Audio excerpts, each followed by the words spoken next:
ನಮಸ್ಕಾರ ಪ್ರಿಯ ವೀಕ್ಷಕರೇ, K J news India ವಾಹಿನಿಗೆ ಸ್ವಾಗತ. ಇಂದು ಕರ್ನಾಟಕ ರಾಜ್ಯ ಕಟ್ಟಡ ಮತ್ತು ಇತರೆ ನಿರ್ಮಾಣ ಕಾರ್ಮಿಕರ ಕಲ್ಯಾಣ ಮಂಡಳಿ ಬೆಂಗಳೂರು ಕೇಂದ್ರ ಕಚೇರಿಯಲ್ಲಿ ಮುಖ್ಯ ಕಾರ್ಯನಿರ್ವಹಣಾ ಅಧಿಕಾರಿಗಳು ಹಾಗೂ ಕಾರ್ಯದರ್ಶಿಗಳ ಇವರ ಸಮ್ಮುಖದಲ್ಲಿ ಮಂಡಳಿಯಲ್ಲಿ ಕರ್ನಾಟಕ ರಾಜ್ಯ ಕಟ್ಟಡ ಹಾಗೂ ಅಸಂಘಟಿತ ಕಾರ್ಮಿಕರ ಸಂಘಗಳ ಒಕ್ಕೂಟದ ರಾಜ್ಯದ ಸರ್ವ ಸಂಘಗಳ ಅಧ್ಯಕ್ಷರು ಕಾರ್ಯದರ್ಶಿಗಳ ಸಭೆ ನಡೆಯಿತು. ಈ ಸಭೆಯಲ್ಲಿ ಕಾರ್ಮಿಕರಿಗೆ ಆಗುವಂತಹ ತೊಂದರೆಗಳ ಬಗ್ಗೆ ಮಹತ್ವವಾದ ಚರ್ಚೆ ಹಾಗೂ ಪರಿಹಾರವನ್ನ ಸರಿಯಾದ ಸಂದರ್ಭದಲ್ಲಿ ಮಂಡಳಿಯ ಅಧಿಕಾರಿಗಳು ಒಪ್ಪಿಗೆ ಕೊಟ್ಟಿದ್ದಾರೆ.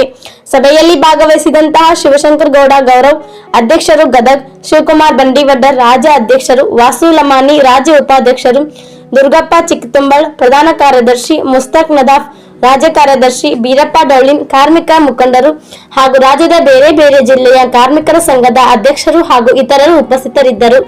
ವರದಿ ಮಾದೇಶ್ ಹುಲ್ಮನಿ, ಜಿಲ್ಲಾ ವರದಿಗಾರರು, ಕೆಜೆ ನ್ಯೂಸ್ ಇಂಡಿಯಾ ವಾಹಿನಿ. ಈ ಚಾನೆಲ್ ಅನ್ನು ಸಬ್ಸ್ಕ್ರೈಬ್ ಮಾಡಿ ಮತ್ತು ಪಕ್ಕದಲ್ಲಿರುವ ಬೆಲ್ ಬಟನ್